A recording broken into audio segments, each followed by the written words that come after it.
লাশের ছবি নিন।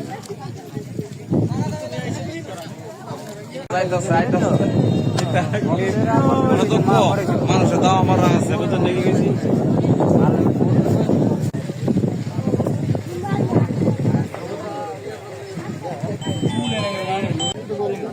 আমার ছেলে কিভাবে মারা গেছে আমি তো আর দেখছি না। লগের বন্ধুরা রাতে ডাক দিছে, কইছে গিয়া টিভিতে নাকি কই খেলা দেখবো, এটা কয়ে বাইরে সকালে খোঁজ হইল যে মারা গেছে।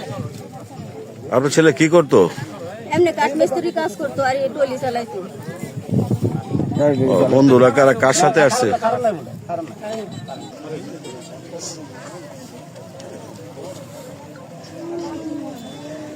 কিছু নাই, আমার ছেলের পাও একদম পরিষ্কার, হাত পরিষ্কার। আমার ছেলের শ্বাসকষ্ট দিয়ে মায়েরা পরে আমার ছেলের নয়না ফালানি হয়েছে ধান খেতের মধ্যে। আমার ছেলে কোনো কারেন্ট অবাধে নাই, কোনো কিছু হয় না। আমার ছেলের মারা হয়েছে।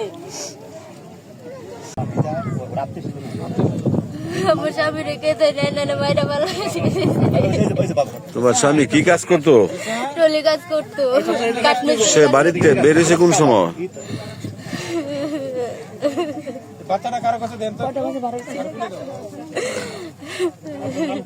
কোন সময় বেরিয়েছে? বেরিয়েছে খাওয়া দাওয়া এসে রাজানের পরে খাওয়া দাওয়া সময় কয়টা বাজে আমি জানি না। ঘরে আসছিল, ঘরেতে জায়গা তারপর বৃষ্টির অনেক পরে বাড়িছে। বৃষ্টির পরে তারপর বাইরেছে, কইছে আমার দোকানতে আসি। গাড়ি লেবার ছিল বলছে বাইরেতে আসি আসি।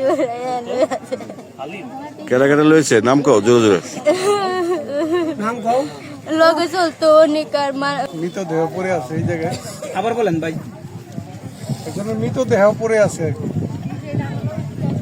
আপনারা কি খবর পাওয়া পরে আসছেন?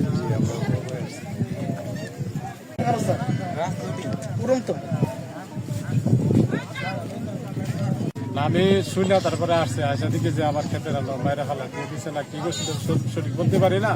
সবাই যা দেখছে আমি তাই দেখছি। ও কয়টার সময় শুনছেন আপনি? আমি শুনছিল আপনার 10:30টায়। একটা ছেলে, আসলে এই বিষয়টা কি বা কি দেখছেন? ওই ছেলেটা অটো রিক্সা চালাতো, রাতের একটা নাকি তার বন্ধু তার ডাক দিছে। ডাক দেওয়ার পরে সে রাত্রে ঘর থেকে বেরিয়ে আসে। পরে আমরা সকালে 11টার দিকে সংবাদ পেয়ে ঘটনাস্থলে আসি। এটা তদন্ত অব্যাহত আছে এবং লাশ পোস্টমর্টম সহ আইনগত ব্যবস্থা পেয়ে দিয়েছে।